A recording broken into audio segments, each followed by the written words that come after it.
প্রাথমিক টেট প্রস্তুতি পর্বের দ্বিতীয় পর্যায়ে আমরা আজ আমরা সাধারণত চাইল্ড ডেভেলপমেন্ট অ্যান্ড পেডাগজির উপরে একটু আলোচনা করছি। বলতে প্রথম পর্বে পর আমরা দ্বিতীয় পর্বে এসেছি। প্রথম দিকে আমরা সিলেবাসগুলো নিয়ে বিস্তারিত আলোচনা করব, কোথা থেকে কেমনভাবে পড়বে আপনারা সেই বিষয় নিয়ে আমরা আলোচনা করব। আজ আমরা দ্বিতীয় পর্বে চাইল্ড ডেভেলপমেন্ট অ্যান্ড প্যাডাগজির দ্বিতীয় পার্ট, ওই পার্টটা আলোচনা করব। আমরা আগের দিন আলোচনা করেছিলাম চাইল্ড ডেভেলপমেন্ট।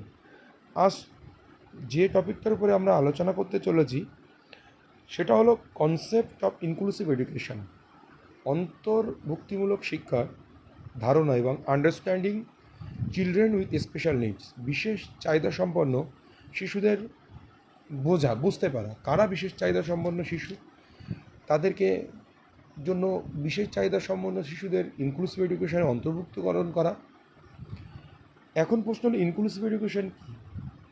আমরা জানি ভারত সরকার রাইট টু এডুকেশন 2009 অনুযায়ী 6 থেকে 14 বছর সমস্ত ছাত্রছাত্রী বা শিশুদের বিনা বেতনে বাধ্যতামূলক শিক্ষার কথা বলেছেন। তখন এই কিছু কিছু শিশু আছে যারা স্পেশাল নিড, যারা সমাজের যে শিক্ষার মূল উদ্দেশ্য, যে কাঙ্ক্ষিত উদ্দেশ্য, সেই কাঙ্ক্ষিত উদ্দেশ্য পৌঁছাতে পারে না কোনো প্রতিবন্ধকতার জন্য, তাদেরকে আমরা প্রতিবন্ধী শিশুও বলি। সেই সমস্ত শিশুদের মূল স্রোতে ফিরিয়ে নিয়ে আসা। একটা জিনিস আমাদের জানতে হবে যে এখানে শুধু প্রতিবন্ধী শিশুদের কি বিশেষ চাহিদা সম্পন্ন বলা হয়?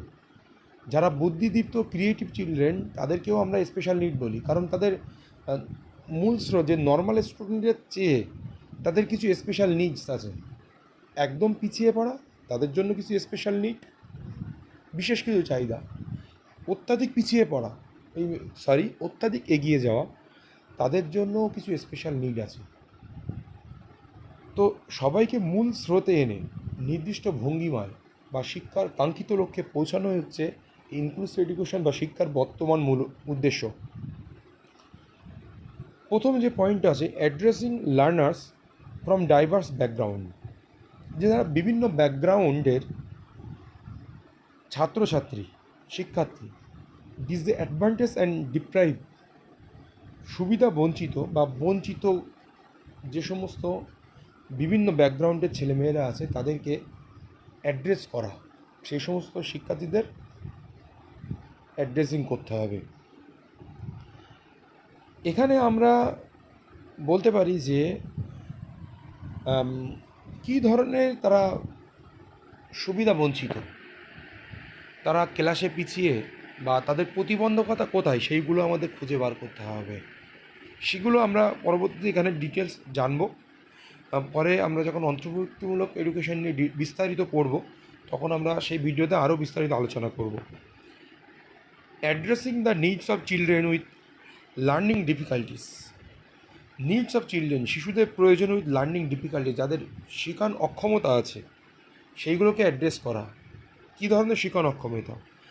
এখানে শ্রবণ অক্ষমতা হতে পারে,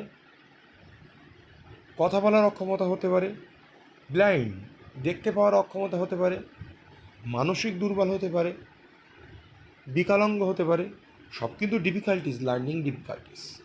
এখানে যেমন ফিজিক্যালি শারীরিক, আমি এই যে শ্রবণ, বাক, অন্ধ, এইগুলো কিন্তু ফিজিক্যাল। সেন্সরি সংবেদন, সে তার উদ্দীপনা বা প্রতিক্রিয়ায় সে উদ্দীপনা বা সাড়া দিতে পারে না, উদ্দীপনার প্রতিক্রিয়া করতে পারে না। উদ্দীপনা থাকলেও কি তার মধ্যে এসআর বন্ড ঠিকঠাক করে কাজ করে না।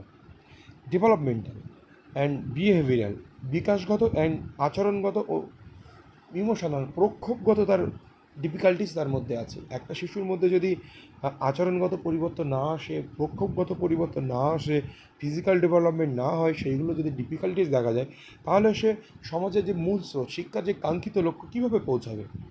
Types of learning disabilities, learning ডিসঅ্যাবিলিটিসের বিভিন্ন ধরন আছে, যেমন ডিসক্যালকুলিয়া, যেমন dysgraphia, dyslexia, non verbal learning disabilities.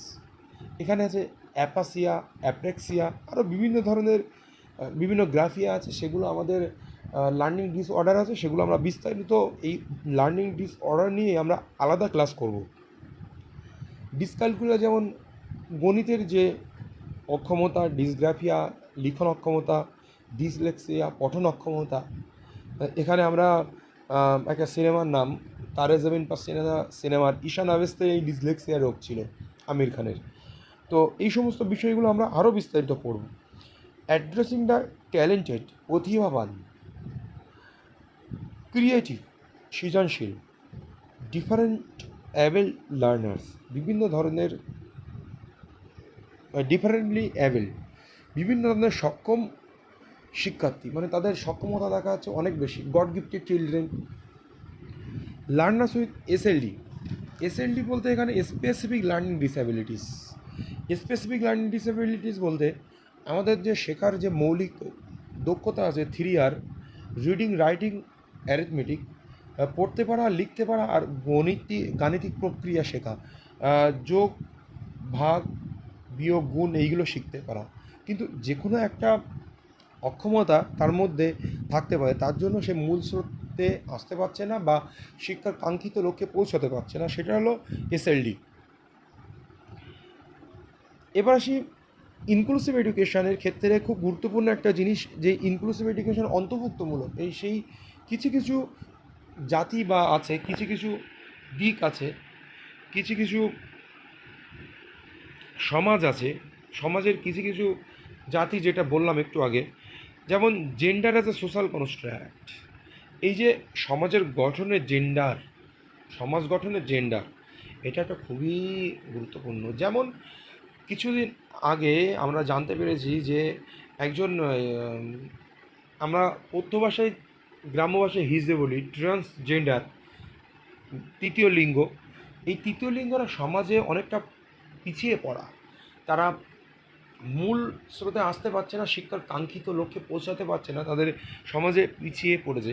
কিছুদিন আগে আমরা প্রাইমারি সংক্রান্ত একটা মামলায়, যে থার্ড জেন্ডার 2014 সালের টেট পাস, 2022 সালের টেট পাস, এখনও সে চাকরি পায়নি, 2017 সালের টেট পাস, তার জন্য সে মামলা করেছে, সেই মামলায় সে জয় হয়েছে, এমনকি সে চাকরি পেলেও পেতে পারে।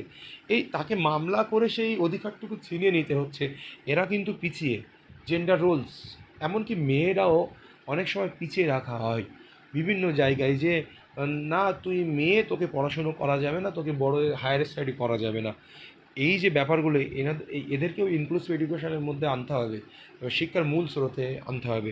সেই জন্য এখানে gender as a social construct এখানে বলা হয়েছে। জেন্ডার রোলস, জেন্ডারের ভূমিকা, লিঙ্গ ভূমিকা। জেন্ডার বায়াস, জেন্ডার বায়াস হচ্ছে লিঙ্গ বৈষম্য। আপনার বলা হচ্ছে যে ক্লাসে, যে মেয়েরা মানে খেলাধুলায় ভালো নয়, আর এরা লিখতে ভালোবাসে বা কথা বলতে ভালোবাসে বা কথা বলায় দক্ষতা, বা মেয়েরা বেশি পড়া মুখস্থ করতে পারে না, অঙ্ক ভালো পারে না, এই যে বিভিন্ন ধরনের একটা মিথ চলে এসছে, এটা হচ্ছে জেন্ডার বায়াস। এই জেন্ডার বায়াস থাকার জন্য, সেই জেন্ডার বায়াসকে ওভারকাম করার জন্য ইনক্লুসিভ এডুকেশনের খুবই প্রয়োজন। এডুকেশনাল প্র্যাকটিস, এই gender roles and gender bias এবং এই এডুকেশনাল প্র্যাকটিস, শিক্ষাগত অনুশীলন, এই সমস্ত বিষয়গুলো নিয়ে শিক্ষাগত অনুশীলন। এবার হচ্ছে ইনক্লুসিভ এডুকেশন, অন্তর্ভুক্তমূলক শিক্ষা। এই ইনক্লুসিভ এডুকেশনের মধ্যে অন্তর্ভুক্তমূলক, যেটা অন্তর্ভুক্ত করা, যারা পিছিয়ে পড়া, যাদের শিক্ষার মূল স্রোতে যেতে পারছে না, অ্যাকর্ডিং টু আরটি অ্যাক্ট 1914, যত ধরনের ছাত্রছাত্রী বা শিশু আছে, তাদের শিক্ষার মূল স্রোতে বা শিক্ষার কাঙ্ক্ষিত লক্ষ্যে পৌঁছানোর কথা ভারত সরকার বলেছেন। এমনকি এটা মৌলিক কর্তব্যের মধ্যে উল্লেখ করা হয়েছে 1986 সালে। তো এই সমস্ত ব্যাপারগুলো নিয়ে আমাদের ইনক্লুসিভ এডুকেশান। এই ইনক্লুসিভ এডুকেশানের যে ভাগগুলো আছে, যে ইনক্লুসিভ এডুকেশান কী, আর এই যে বিষয়গুলো আমি বললাম আপনাদেরকে, এইগুলো ভালো করে পড়তে হবে। এবার প্রশ্ন হলো, এইগুলো কোথা থেকে আমরা পড়ব, কোন বই থেকে পড়ব? আমি কিছুদিন আগে আমার প্রথম ভিডিওতে, যেটাতে আমি চাইল্ড ডেভেলপমেন্ট নিয়ে আলোচনা করেছিলাম, ওখানে বলেছিলাম যে সিটেট 1 to 5 যে বইটা আছে, সেটা নিয়ে আপনারা পড়তে পারেন যদি ইংলিশে কমফোর্টেবল বোধ করেন, কারণ ওখান থেকে একবার পড়ে নিতে পারলে আপনার বাইরে কোনো বই থেকে পড়ার কোনো প্রয়োজন হবে না। তাছাড়াও আপনারা আরেকটা দিয়েছিলাম, আমি রীতা পাবলিকেশনে একটা মোটা বই দিয়েছিলাম, যেটা 2023 সালে পাবলিশ হয়েছে, 2022 সালে সিলেবাসকে মেনটেন করে, প্রাথমিক পশ্চাদের দেওয়া সিলেবাসকে মেনটেন করে। আমি আজ প্রাথমিক পশ্চাদের সিলেবাসে আলোচনা করছি। প্রাথমিক পশ্চাদের দেওয়া সিলেবাস, ওই বইটা আপনারা রাখতে পারেন। সঙ্গে প্র্যাকটিস সেট হিসাবে দিশা পাবলিকেশনের বইটা রাখতে পারেন, যেটা সিটেটের বই। সিটেটের প্র্যাকটিস সেট ইউজ করলে আপনারা খুবই উপকৃত হবেন। কোশ্চেন খুব ডেপ থেকে হচ্ছে, সেই জন্য ডেপ পড়তে হবে। বিশেষ করে আরেকটা জিনিস, ডিএলএডের বইটা খুব খুব ভালো করে পড়তে হবে, কারণ ডিএলএডের বই থেকে ডিরেক্ট কোশ্চেন তুলেও দেওয়া হচ্ছে, আমরা দেখতে পাচ্ছি। তো ডেপথে গিয়ে পড়াশুনো করতে হবে, আপনাকে জানতে হবে, বেশি বেশি করে জানতে হবে। আর কোশ্চেনগুলো কিন্তু নর্মাল এক কথায় প্রকাশের কোশ্চেন পড়ছে না, বাম দিক ডান দিক মেলানো, বেশিরভাগ ক্ষেত্রে না উত্তর, মানে কোনটি সত্য নয়, মিথ্যা, মেলানো, ভুল, এইরকম ধরনের কোশ্চেন বেশি বেশি আসে, যেগুলো ব্রেন স্ট্রমিং কোশ্চেন বেশি বেশি এখানে চলে আসছে। সেইগুলো আমাদের কিন্তু খুব ভালো করে পড়তে হবে। হ্যাঁ, ইনক্লুসিভ এডুকেশনে আরেকটা জিনিস পড়তে হবে, যে বিভিন্ন ধরনের যারা যে সমস্ত প্রতিবন্ধী হলে তাদেরকে পড়াশুনো করানো সম্ভব, যেমন বলা আছে না, মিল্ড, মডারেট, সিভিয়ার, মানে যেগুলোকে দিয়ে পড়াশুনো করানো কোনো প্রকারেই সম্ভব নয়, সেই সমস্ত চিলড্রেনও তো আছে। সেই সমস্ত যে ভাগগুলো, কত থেকে কত পার্সেন্টেজ হলে মিল্ড, কত থেকে কত পার্সেন্টেজ হলে মডারেট, কত থেকে কত পার্সেন্টেজ হলে সিভিয়ার, যাদের দ্বারা পড়াশোনা করানোই টোটালি সম্ভব নয়, সেই সমস্ত ভাগগুলোও কিন্তু মনে রাখতে হবে। পার্সেন্টেজগুলো খুব ভাইটাল, এগুলো খাতায় লিখে লিখে রাখতে হবে, টার্মগুলো লিখে রাখতে হবে। একটা খাতা তৈরি করতে হবে, যেখানে যে টার্মগুলো আমাদের বেশি মনে আসে না, সেই টার্মগুলো খাতায় ছোটো করে লিখে রাখতে হবে, পরীক্ষার আগের দিন খুব কাজে লাগবে। আর বারবার বললো, বাজারে যত ধরনের এমসিকিউ পাওয়া যায়, সেই এমসিকিউগুলো টেনে নিয়ে পড়াশোনা করতে হবে। বিশেষ করে 2023 কোশ্চেন খুবই কঠিন হয়েছে, তো সেই 2023 কোশ্চেনটা ফলো করবো। 2022 টেট, 2017 সালের যে টেট, 2014 সালের যে টেট, এই সমস্ত প্রশ্নগুলো খুব ভালো করে ফলো করব, কারণ প্রিভিয়াস ইয়ার্স কোশ্চেন যদি আমি ভালো করে ফলো করি এবং এমসিকিউ ভালো করে প্র্যাকটিস করি, তাহলে আমার স্মুথ প্রিপারেশান হবে। আমি কী পড়তে হবে আর কী পড়তে হবে না, সেটা খুবই তাড়াতাড়ি আমরা বুঝতে পারবো। এই হলো আজকেই আমার টপিক। আমি নেক্সট দিন লার্নিং অ্যান্ড প্যাডাগজি, এই টপিকটা নিয়ে কোথা থেকে কী পড়তে হবে, কোন বই থেকে পড়তে হবে, ডিটেলস আমি বুঝিয়ে দেবো। এইগুলো শেষ করার পরে আমি টপিক ওয়াইজ নিয়ে আসবো, প্রত্যেকটা সাবজেক্ট আমি বুঝিয়ে দেবো। বিশেষ করে প্যাডাগজি পার্টটা খুবই ভালো করে পড়তে হবে আমাদের। প্যাডাগজিতে একটা হিউজ নাম্বার আছে, যে প্যাডাগজি ভালো করবে তার টেটে একটা ভালো মার্কস পাওয়ার একটা আশানুরূপ ফল করা, সে একটা জায়গা তৈরি করতে হবে। এই হচ্ছে আজকের আমার টপিক, আমি এখানেই শেষ করলাম আজ। আমার চ্যানেলে নতুন হলে অবশ্যই সাবস্ক্রাইব করে আমাকে উৎসাহিত করুন, যেন আপনাদের জন্য আরও ভালো ভালো ভিডিও আমি নিয়ে আসতে পারি। অবশ্যই সাবস্ক্রাইব করবেন, আর শেয়ার করবেন, লাইক করবেন, অন্যদেরও দেখার সুযোগ করে দেবেন। ধন্যবাদ।